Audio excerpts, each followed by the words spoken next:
কি পরিমাণ কষ্ট করলে কৃষক ভাইরা এই ধানগুলা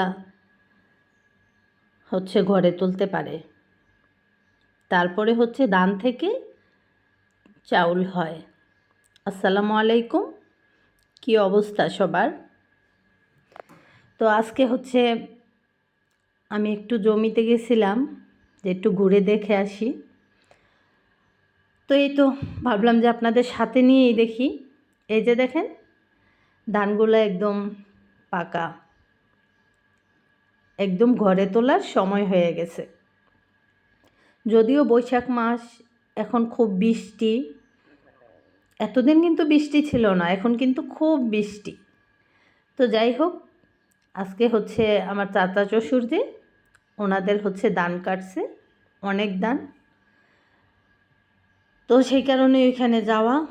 এই যে দেখেন, আসলে এই যে আমরা ঘরে বসে ডাইনিং টেবিলে প্লেটটা রেখে সামনে টিভি কিংবা মোবাইল রেখে তারপরে আমরা বসে বসে ভাত খাই, আসলে এই চাউল পর্যন্ত করতে করতে যে কতটা কৃষক ভাইয়ের ঘাম ঝরে রক্ত পানি হয় সেটা কিন্তু আমরা কেউ ভাবি না। যদি আমরা বাজারে চাউল কিনতে যাই, যদি 100 টাকা বেশি, 50 কেজি একটা বস্তা থেকে যদি 100 টাকাও বেশি রাখে, আইসা বলি আয় হ্যাঁ চাউলের দাম তো বাইরে গেছে, চাউলের দাম বাইরে গেছে। আসলে আমরা কেউ কিন্তু এটা ভাবি না কি পরিমাণ কষ্ট করলে। আমি যতটুকু দেখাইছি তার আগেও কিন্তু অনেক প্রসিডিং আছে এখানে। এই যে একটা ধান ক্ষেত, এটা প্রস্তুত করা পর্যন্ত তো অনেক ঝামেলা, অনেক কষ্ট। তো যাই হোক, আমি তো আর ওই পর্যন্ত আপনাদের দেখাইতে পারি নাই, জাস্ট আমি এতটুকুই আপনাদের সাথে শেয়ার করলাম কি পরিমাণ কষ্ট করলে তারপরে এই চাউল আমরা পাই। তো এই তো দেখেন, আমাদের মকবুল ভাই ভার্সিটিতে গেলে ওখানেও ফিট, তারপরে বিয়েতে গেলে ওখানেও ফিট, রাজনীতি করতে গেলে ওইখানেও বলতে পারেন ফিট, এবং কৃষিকাজ করতে গেলে ওইখানেও ফিট। তো যাই হোক, এই যে দেখেন আমাদের মকবুল ভাই কী কষ্ট করতেছে, কোনো দিকে দেন খেল কোনো কিছু নাই, একদম মনোযোগ সহকারে কাজ করতেছে। সবাই দোয়া করবেন আল্লাহ যেন শরীর স্বাস্থ্য ভালো রাখে, তাদের সবাইকে ভালো রাখে। মকবুলরা 5 ভাই 1 বোন। তো এখানে কাকা কাকিও আছে, আমার বড় ছেলে, তারপরে ভাবিরও ছিল।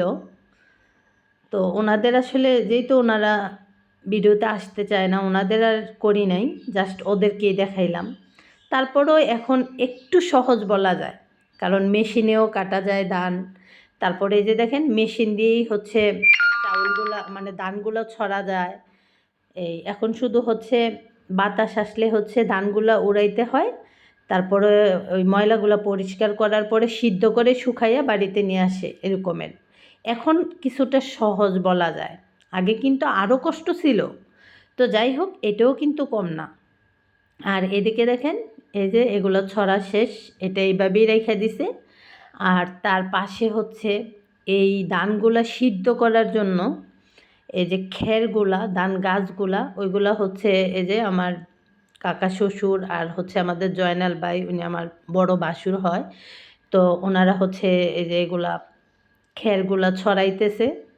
আসলে এগুলা কত কষ্ট, কত ধৈর্যের ব্যাপার, চিন্তা করা যায়, ভাবা যায়।